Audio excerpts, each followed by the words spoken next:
Bonjour à tous, bienvenue au Sable d'Olonne. Alors l'émotion sur le ponton est palpable ce matin. D'abord parce qu'enfin on a tous les bateaux ici. Vous allez les voir dans quelques instants, mais aussi parce qu'on a le soleil. Alors aujourd'hui j'ai la chance immense et je dis déjà d'avance un immense merci à Xavier Macaire, skipper de la classe Figaro en poids lourd, de la classe Figaro, classe 40 également, skipper sablé, qui a accepté de nous faire un tour des pontons presque privés en cette matinée où les bateaux sont enfin tous là, tous ici au Sable d'Olonne. Alors, sans plus attendre, on va le rejoindre sur les pontons. On va découvrir cette vidéo.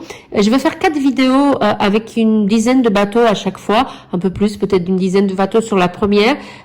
Il va nous donner les caractéristiques techniques et dire un mot sur chacun des skippers qui sont présents ici au Sable d'Olonne. Alors, sans plus attendre, je vais le rejoindre sur les pontons. Allons donc découvrir en avant-première presque les bateaux du Vendée Globe 2024 avec Xavier Macaire. Bon, allez, on y va.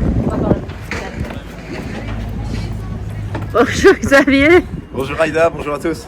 Alors ce matin il y a du boulot là, on va essayer de faire un petit tour rapide des 40 bateaux avec toi qui est un poids lourd de la classe Figaro. Tu les connais personnellement pour beaucoup d'entre eux, tu connais les bateaux. 40 c'est beaucoup. C'est beaucoup, je crois que tout le monde est arrivé là il me semble. On va faire le tour, on va voir si tout le monde est là ou pas, mais effectivement on va faire le tour des 40 bateaux. On va essayer d'être rapide mais de vous raconter un petit peu la petite histoire des skippers et des bateaux qui sont là et qui vont s'élancer sur ce Vendée Globe. Le premier bateau qu'on voit là, c'est le bateau de Devenir de Violette d'Orange. Donc Violette, c'est la plus jeune participante, elle a que 23 ans. Et voilà, elle navigue sur un super bateau, parce que c'est le bateau qu'avait Michel Desjoyaux quand il a gagné en 2008. Ah oui. Voilà. C'est plus un bateau tout jeune, mais c'est un bateau quand même super performant et qui a un beau palmarès et une belle histoire. Là, on a le bateau de Conrad Coleman. Voilà, MS Hamelin, pardon. Et ça, c'était le bateau de Quito de Pavon. Donc, c'est un bateau génération 2016. Et Conrad, c'est un Néo-Zélandais qui a participé déjà en 2016. Et alors, lui, il était arrivé à un truc pas croyable. Il démate aux Açores, à 1000 milles de l'arrivée. Et il a réussi à finir la course. Donc, un bel exploit de réussir à mettre un diamant de fortune. Il a mis un jour ou deux, je crois, en mer pour réussir à remettre un bout de mât, un bout de voile, et puis il a fini son Vendée Globe sous vraiment de fortune. Bon, j'espère qu'ici il n'aura pas le même problème avec son bateau. Et que... en tout cas, il vérifie sous l'eau de ce que je vois. Ouais, là, il check, je pense. Et ce qu'il faut savoir ici, sur le port du Vendée Globe, pour pouvoir accueillir 40 bateaux, ils ont dû agrandir ici. Avant, on ne pouvait pas mettre d'IMOCA parce que les IMOCA ont 4,50 m de tirant d'eau. Et avant, on ne pouvait pas. Donc, spécialement pour cette édition, ils ont pu creuser, draguer et approfondir le port à cet endroit-là pour rajouter ces bateaux, pour pouvoir augmenter la capacité du Vendée Globe, du nombre de participants. Parce que l'année dernière, c'était limité, enfin la dernière édition, limitée à 35 bateaux. Et là, cette année, limité à 40 bateaux. Lui, première arrivée hier après-midi, Alain Leroura, le plus sympa dans les arrivées, le premier qui arrive de super bonne humeur. Après, il y en a eu plein d'autres. La veille, il pleuvait tellement que tout le monde arrivait un peu la tête fermée. Mais lui, hier, en pleine forme. Donc, Alain Leroura, c'est Hublot, le bateau. C'était le bateau d'Alex Thompson à la dernière édition. Ah oui. Et qui avait malheureusement abandonné parce qu'il avait eu des soucis de structure. Il avait vraiment des problèmes avec son bateau. Je crois qu'Alex Thompson, à la dernière édition, il y est allé un peu fort dans une petite dépression, une petite tempête. Il était passé au milieu. Tu as parlé d'Alex Thompson, je crois que c'est lui. Non, là, il y en a plein d'autres qui sont arrivés. Olivier de R est un ancien de sa team, mais je ne sais plus où il est. Je l'ai perdu. Ça, c'est lui. Il est à l'envers. En fait, j'ai découvert que c'est un ancien de la team du Bobos. C'est sûrement ce qui lui a donné envie de participer et ce qui fait que maintenant il est au départ de cette édition.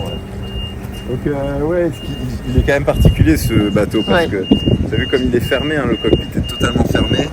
C'est un des plus extrêmes en termes d'aménagement du cockpit et du bateau où tout se fait de l'intérieur en fait. Le skipper ne sort presque plus à l'extérieur, vraiment que pour aller accrocher une voile ou affaler une voile, que pour les manœuvres, mais sinon toute la navigation, tous les réglages se font de l'intérieur. Ah oui, c'est vrai qu'on l'avait vu dans l'édition, on se rappelle. On voit la différence entre un cockpit comme celui de Hublot ou un cockpit comme celui-là. Ouais, exactement. plus anciennes de bateaux où c'est vachement plus ouvert. Alors c'est protégé quand même, hein, mais beaucoup plus ouvert. On est beaucoup plus, sensible au vent, aux embruns. Ouais, mais ça c'est sûr. Tanguy Le Turquet, donc super sympa Tanguy Le Turquet. Moi j'étais concurrent pas mal de fois avec lui à la Solitaire du Figaro. Super, il soutient. Lazare, c'est une asso qui fait de l'intégration pour du logement, pour des gens sans abri. Et donc c'est super, c'est un très beau projet, c'est un skipper très engagé. Et, alors lui il a un bateau de génération, je crois que c'est 25 générations de bateau à dérive. Je trouve qu'il est assez performant dans les bateaux à dérive, mais voilà. Qui jouera pas dans les bateaux de tête forcément puisqu'il n'a pas de foil, mais en fait dans ce Vendée Globe il va y avoir un match des bateaux à foil et un match des bateaux à dérive. Voilà. Mais ce qui est beau aussi d'avoir plusieurs bagarres, parce que sinon s'ils étaient tous identiques. Ouais, exactement. Ça permet qu'il y en ait pour tout le monde au final et que même dans les différents groupes qui vont se faire, dans le groupe de tête, le groupe du milieu, le groupe de derrière, il va quand même y avoir du match, quoi. C'est ça qui est sympa, c'est qu'il n'y a pas une seule compétition, il y a plusieurs compétitions dans la compétition. Enfin, forcément. Donc là on a un de nos sablés, Sébastien Simon, avec du Breuil. Voilà, qui est un super bateau. Ce bateau, c'était 11 Hours sur l'Ocean Race, le tour du monde en équipage. Ah oui. C'est le bateau qui a gagné le tour du monde en équipage. Ah oui. Il part avec un bateau très affûté, de dernière génération. Ça c'est un bateau génération 2024, puisqu'il a été construit après le Vendée Globe 2020-2021. Ah ouais, ok. Ouais. Donc tout nouveau.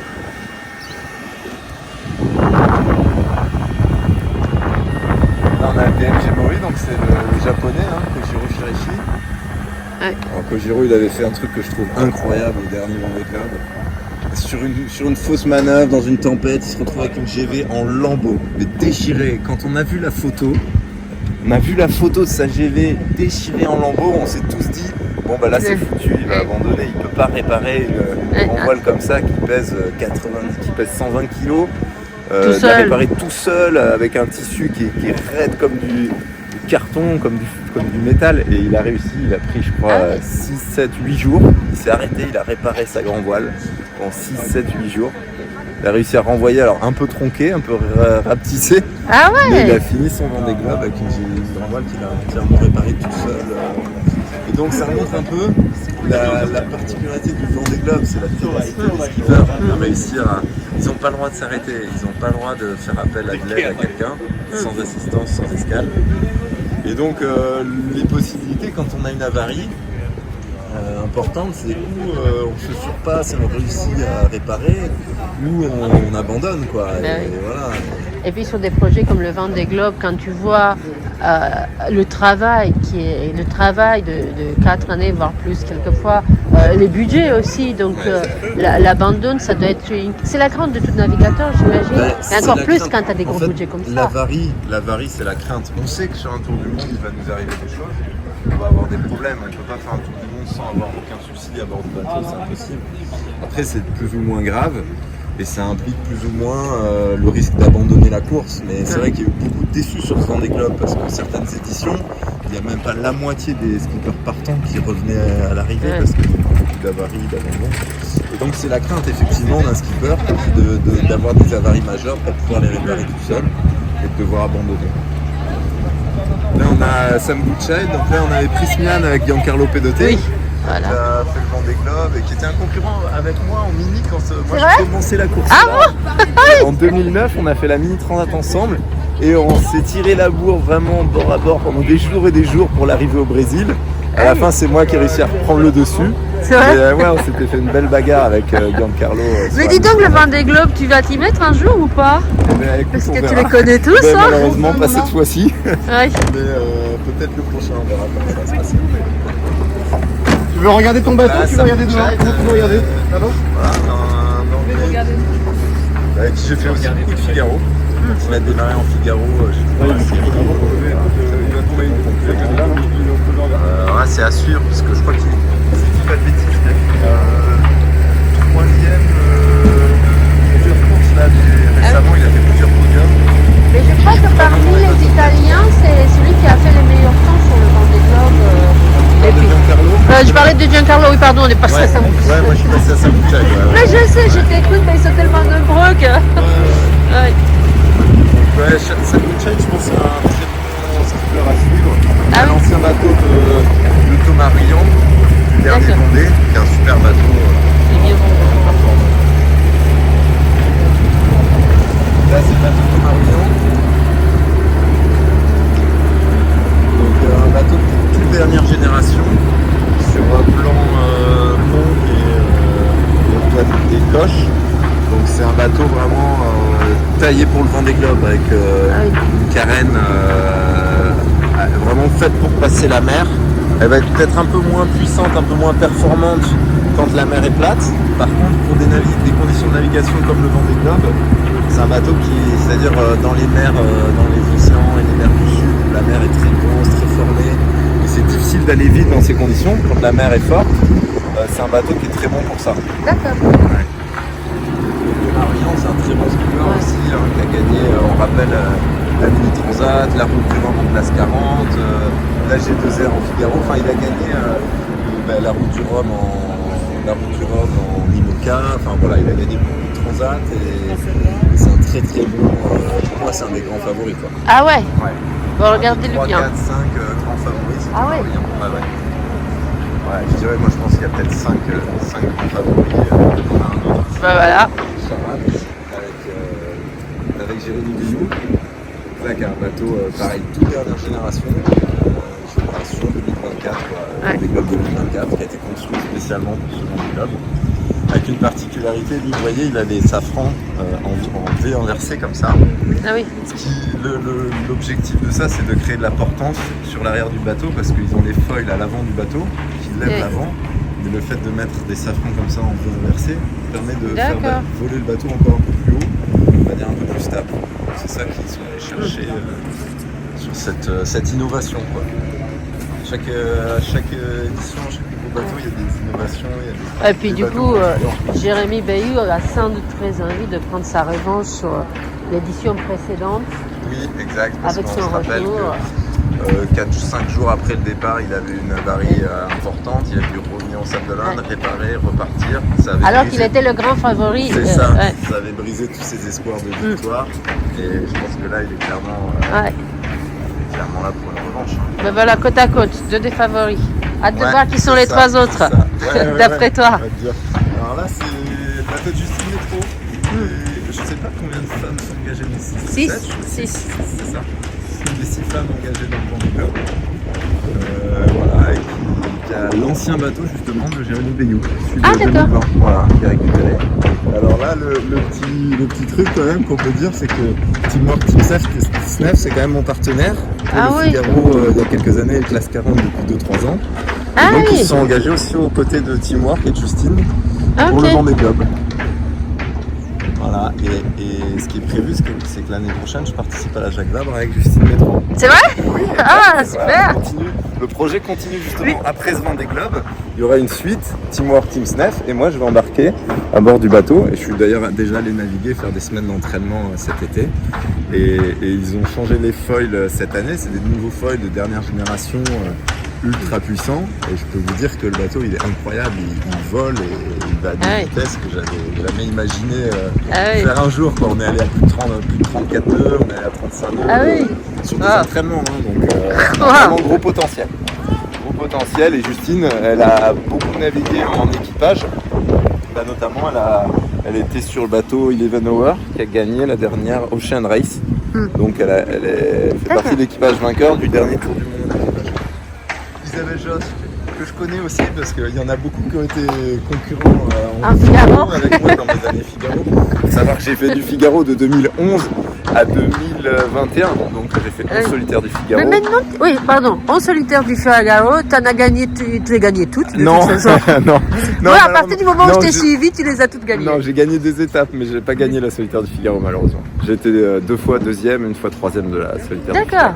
Bah, écoute, nous au Sable d'Olonne, on te suivait tellement sur les étapes qu'à chaque fois, il y avait une telle Une telle ambiance en ville qu'on croyait que tu as gagné la solitaire. Non, j'ai gagné des étapes. Aujourd'hui, tu es sur quoi? Tu es sur quel type de bateau toi, Classe aujourd'hui? 40, bah, cette Sur année classe j'étais en 40, classe ouais. 40, j'ai fait la Niji 40, de Belle-Île à Marie-Galante, j'ai gagné. Donc Isabelle Josque, bah, elle est, ouais, c'est une super navigatrice.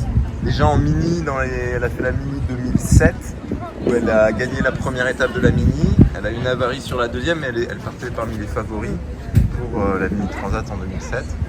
Et ensuite elle a fait beaucoup de Figaro, et puis le Vendée Globe, le dernier Vendée Globe, elle était bien placée, malheureusement sa quille s'est cassée. Et elle a dû faire une escale pour bloquer sa quille et finir son tour du monde hors course. Il faut savoir que le Vendée Globe, bah, si on fait une escale, on n'est plus en course, on est disqualifié. Oui. Mais après, il peut y avoir quand même le challenge. Il y a beaucoup de skippers qui font ça. C'est le challenge de finir la De course. finir. Mais comme l'avait fait, je crois, Jérémy Bayeux l'année dernière. Il me semble Oui, qu'il oui. avait continué.